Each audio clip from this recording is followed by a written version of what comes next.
All right, today we're going on a quest. We're looking for the single tallest living thing on our planet. And let me tell you, this is a story that's got everything. A dramatic discovery, some seriously mind-bending biology, and a modern-day conservation puzzle that's, well, it's a tricky one. So let's dive in. So let's just jump right in with the big question.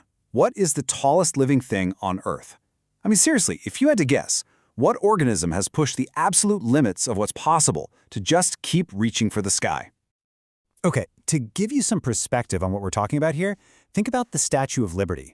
That's about 305 feet tall. Or Big Ben over in London. That's 316 feet.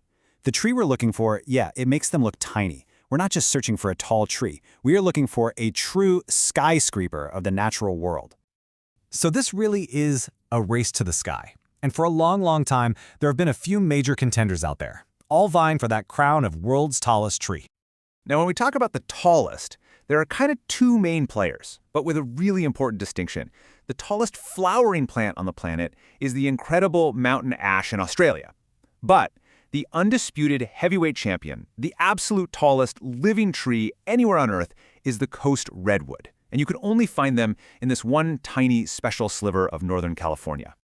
And that brings us to the moment a new champion was finally crowned. You know, this isn't some ancient history we're talking about. This discovery happened really recently, back in 2006, hidden deep inside the foggy forests of California. So, for a solid 6 years, this one tree was the undisputed king. It was called the stratosphere giant, found back in 2000. And for all that time, everyone thought, yep, that's it. That's the peak. But then came August 25th, 2006, a day that was about to blow everything out of the water. I mean, just stop and think about that for a second. On one single day, these two naturalists, Chris Atkins and Michael Taylor, were out exploring. And they didn't just find a new tallest tree. No, they found 3 of them. 3 trees all taller than the old record holder. That's unheard of. And the tallest of the 3? It clocked in at a jaw-dropping 380.3 feet. That's about 116 meters. And they didn't just use lasers or anything, no. To be absolutely sure, they sent a climber all the way to the very top to drop a physical tape measure straight down to the ground. That's how you know it's legit. The measurement was official. You can just imagine how they felt. So they gave it this perfect, epic name, Hyperion.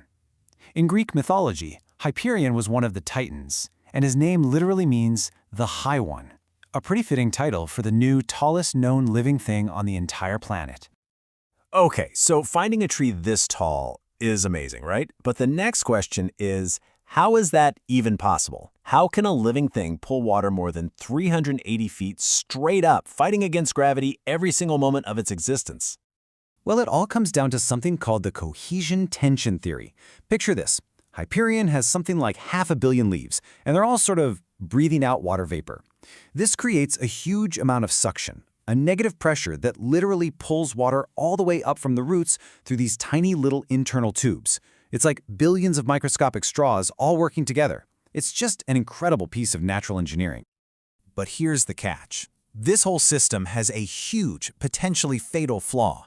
The taller the tree gets, the more tension is on that column of water. And if it gets too high, a tiny air bubble, called an embolism, can form inside one of those straws. And poof, the whole chain is broken, cutting off the water supply to everything above it.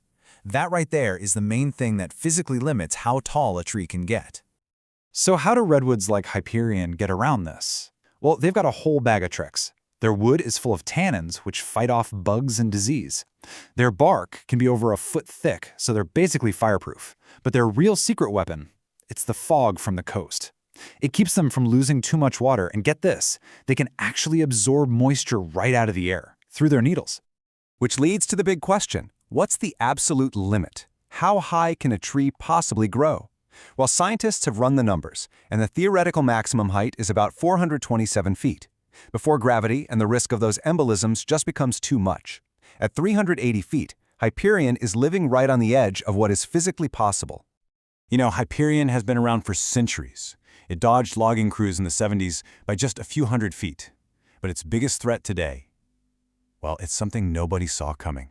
Yeah, the biggest threat to this ancient giant isn't logging or fire, it's us. It's the very people who admire it.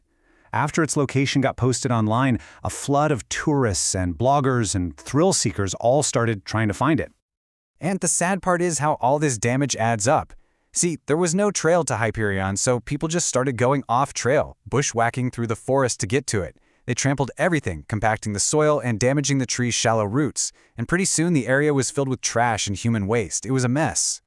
So this created a really tough situation, a paradox, for the National Park Service.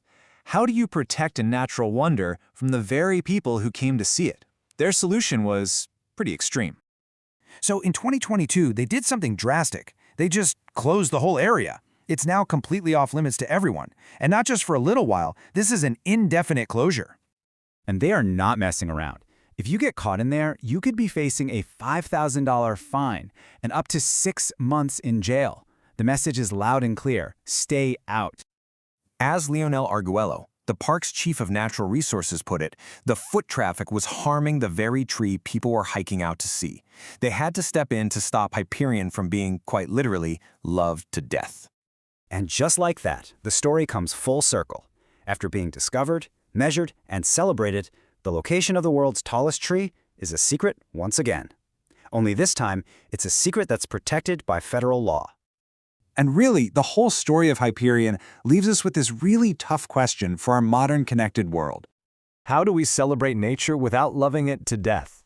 In a world of geotagging and Instagram where a hidden gem can become a crowded tourist spot overnight, the story of Hyperion is a really powerful cautionary tale. Finding that balance, well, that's something we all have to think about.